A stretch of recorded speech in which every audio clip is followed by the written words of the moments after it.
Si l'alimentation joue un rôle évident dans l'amélioration des performances d'un athlète de compétition, elle est également importante pour la pratique sportive quotidienne. Je suis chaud là. Allez, on y va. L'activité physique augmente les dépenses en énergie. Et l'équilibre de la balance énergétique, c'est-à-dire la différence entre ce que l'on mange et ce que l'on brûle, nécessite une augmentation des apports alimentaires.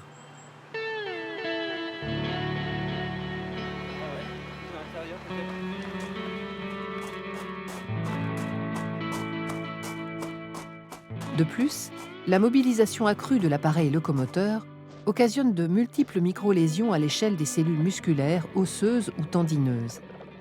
Cette dégradation nécessite la régénération et la synthèse de nouveaux tissus.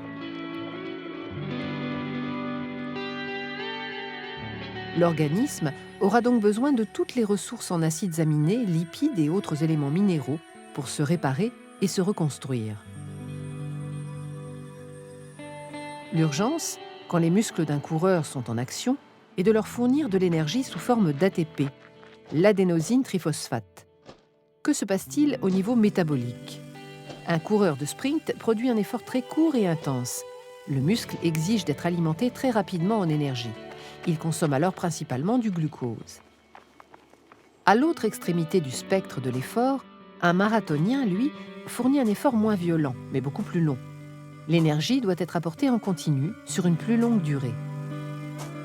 Le muscle dispose de deux carburants possibles, le glucose et les lipides. Plus l'intensité de l'exercice augmente, plus l'organisme exige du glucose. Or, la quantité de glucose disponible dans le corps est très limitée. Il est stocké principalement dans le foie et les muscles sous forme de glycogène. C'est lui qui est utilisé lors d'un effort prolongé. Il est donc important de constituer des réserves avant l'effort, par la consommation par exemple du traditionnel plat de pâtes.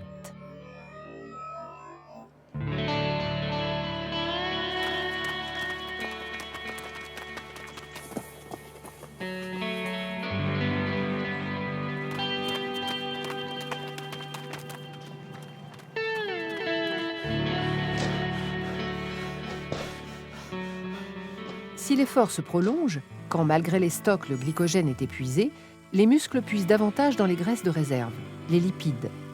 Les triglycérides musculaires sont les premiers utilisés car ils sont proches de la cellule musculaire.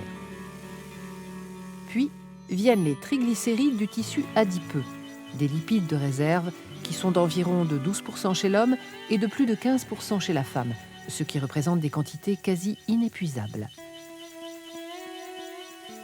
En résumé, on peut dire que notre organisme a besoin de glucides pour aller vite et de lipides pour aller loin.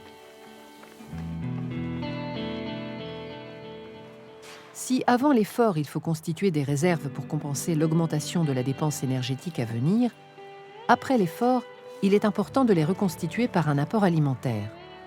Cet apport alimentaire a aussi pour fonction de régénérer les tissus.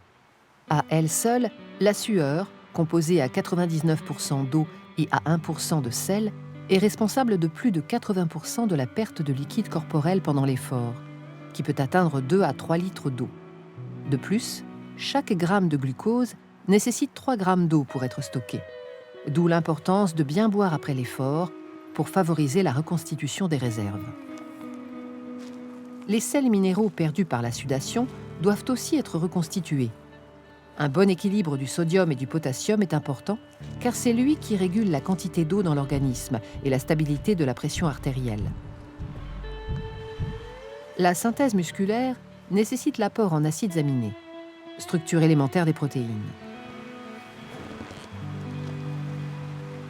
La régénération des membranes cellulaires, des muscles et des globules rouges nécessite un apport en lipides, qui sont les principaux constituants des membranes des cellules. Les besoins en fer, élément constitutif de l'hémoglobine contenue dans les globules rouges et indispensable au transport du dioxygène, augmentent avec la pratique physique. Sans apport suffisant, on risque l'anémie du sportif. Les os sollicités pendant l'effort subissent des microfractures qui doivent être réparées. Un apport suffisant en calcium permet la reconstitution osseuse.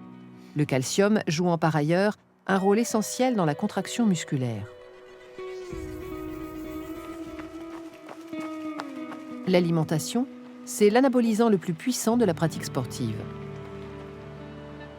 Si les bons nutriments sont apportés en bonne quantité au bon moment, avant, pendant et après l'effort, sport et alimentation forment alors un duo gagnant.